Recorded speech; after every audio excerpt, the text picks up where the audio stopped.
दोस्तों, एक छोटा सा गांव में एक छोटे से घर में मोटू और पतलू और मोटू की पत्नी रहते हैं। वह तीनों लोग बहुत खुशहाल लाइफ बिताते हैं। ये तीनों लोग आपस में बहुत ज्यादा प्यार करते हैं। इनके पड़ोस के एक घर में एक पति पत्नी रहते हैं। यह भी अपनी जिंदगी बहुत खुशहाल से बिता रहे हैं। बस इनको एक ही चीज का दुख रहता है कि वो उनको कोई संतान नहीं थी। तो फिर भी इस बात को भुलाकर ये दोनों बहुत खुश रहते हैं। ये आपस में बहुत ज्यादा प्यार करते हैं। एक दिन महल में रहने वाली चुड़ैल, जो 17 साल की वायु में एक एक्सीडेंट की वजह से मर चुकी होती है और यह एक खूंखार चुड़ैल बन चुकी है, इसे मर्द में बहुत ज्यादा इंटरेस्ट है।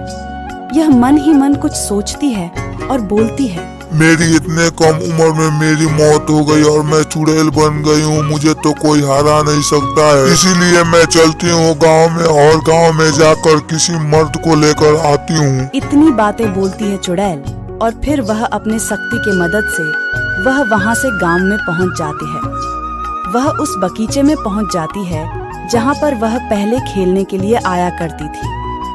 वह इस बात को लेकर मायूस हो जाती है और वह वहाँ से गांव की तरफ निकल जाती है। इधर मोटू पतलू की पड़ोसी कुछ बातचीत कर रहे होते हैं कि वह यहाँ से कहीं और जाकर शिफ्ट हो जाए। तभी दरवाजे पर अचानक कोई आ जाता है और बेल बजाने लग जाता है।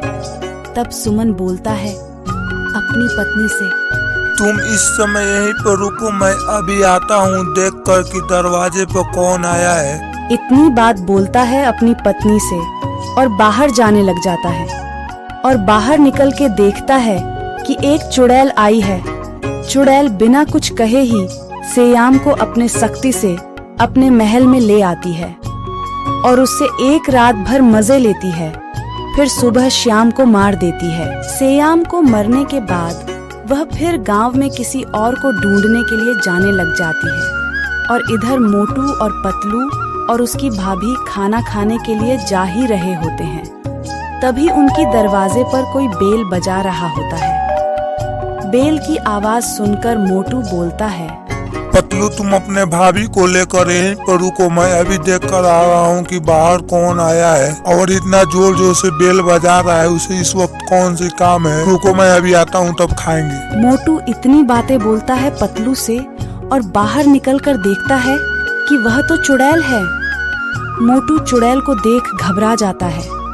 चुड़ैल मोटू को भी इसी तरह लेकर चली जाती है जिस तरह सेयाम को ले गई थी। कुछ देर हो जाती है, मोटू नहीं आता है तो पतलू अपनी भाभी से बोलता है, भाभी अभी तक ले मोटू नहीं आया, मालूम नहीं कौन बाहर आया है और इतनी देर तक ले कोई किसी से बात करता है क्या। मैं जाता हूँ और मोटू को लेकर आता हूँ और देखता हूँ कौन आया है। इतना बात बोलता है पतलू अपनी भाभी से और बाहर निकलकर देखता है कि मोटू नहीं है। सो दोस्तों, अब क्या होगा?